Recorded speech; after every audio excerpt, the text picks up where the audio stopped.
ಶ್ರೀರಾಮ ಸಮರ್ಥ. December 4. ಗೋಂದಾವಲೆಯ ಮಹತ್ವವು ನಾಮದ ಪ್ರೇಮದಲ್ಲಿರುತ್ತದೆ.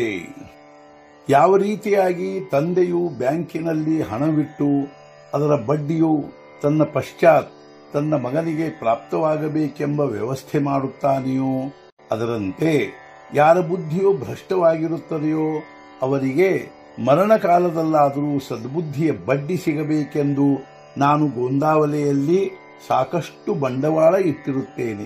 ಮನುಷ್ಯನು ಎಷ್ಟೇ ಭ್ರಷ್ಟ ಬುದ್ಧಿಯವನಾಗಿದ್ದರೂ ಅವನ ಬುದ್ಧಿಯಲ್ಲಿ ಪರಿವರ್ತನವಾಗಲೇಬೇಕು. ಕನಿಷ್ಠ ಪಕ್ಷ ಅಂತ್ಯ ಸಮಯದಲ್ಲಾದರೂ ಇಲ್ಲಿಗೆ ಬಂದು ಅವನು ಉತ್ತಮನಾಗಿಯೇ ಸಾಯುತ್ತಾನೆ. ಅಭಿಮಾನದಿಂದ ಹೇಳುವುದಿಲ್ಲ, ಆದರೆ ಗೋಂದಾವಲೆಯ ಮಹತ್ವವು ಭಗವಂತನ ನಾಮದ ಪ್ರೇಮದಲ್ಲಿರುತ್ತದೆ. ರಾಮನು ಎಷ್ಟು ದಯಾಳು ಇರುತ್ತಾನೆ.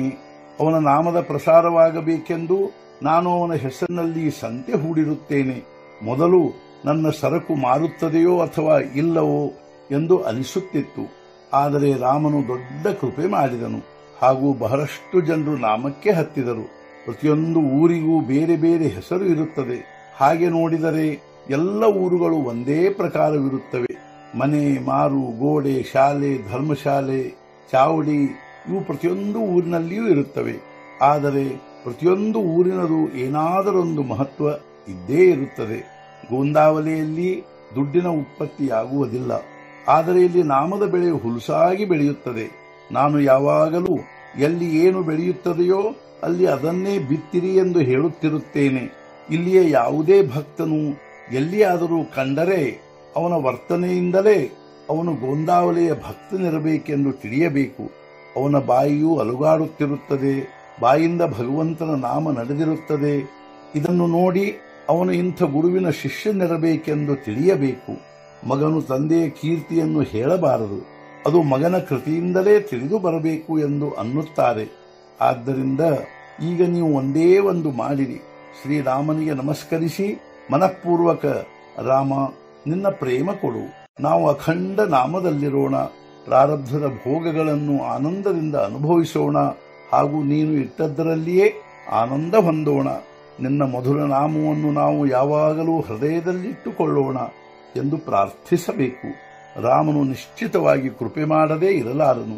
ನಿಜವಾಗಿಯೂ ಈ ನಾಮದಿಂದ ನಮ್ಮ ಪ್ರಪಂಚವು ನಮ್ಮ ಕಲ್ಪನೆಗಿಂತಲೂ ಎಷ್ಟೋ ಪಟ್ಟು ಸುಖಮಯವಾಗುತ್ತದೆ.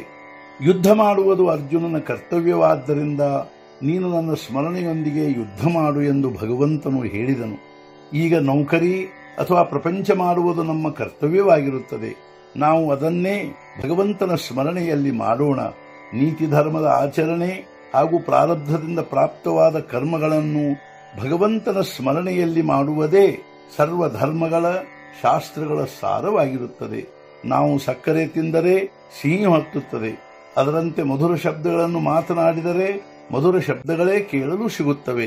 ನಮ್ಮ ಎಲ್ಲ ವಿಷಯಗಳು ಭಗವಂತನ ನಾಮದಲ್ಲಿ ಆದದ್ದಾದರೆ ನಮಗೆ ಭಗವಂತನ ಪ್ರೇಮವು ಏಕೆ ತಾನೇ ಪ್ರಾಪ್ತವಾಗಲಿಕ್ಕಿಲ್ಲ? ನಾವು ಭಗವಂತನ ನಾಮ ತೆಗೆದುಕೊಳ್ಳಲು ಪ್ರಾರಂಭಿಸೋಣ. ಅದೇ ನಾಮವು ಭಗವಂತನ ಪ್ರಾಪ್ತಿ ಮಾಡಿಕೊಡಲು ಸಮರ್ಥವಾಗುತ್ತದೆ ಎಂಬ ವಿಶ್ವಾಸ ತಾಳಿರಿ. ಇಂದಿನ ಮುಖ್ಯ ವಿಚಾರ, ಯಾರು ನನ್ನವನೆಂದು ಅನಿಸಿಕೊಳ್ಳುವನೋ ಅವನಿಗೆ ನಾಮದ ಪ್ರೇಮ ಇರಲಿಕ್ಕೇ ಬೇಕು. ಸದ್ಗುರುನಾಥ ಮಹಾರಾಜ್ ಕಿ ಜೈ. ಜೈ ಜೈ ರಘುವೀರ ಸಮರ್ಥ.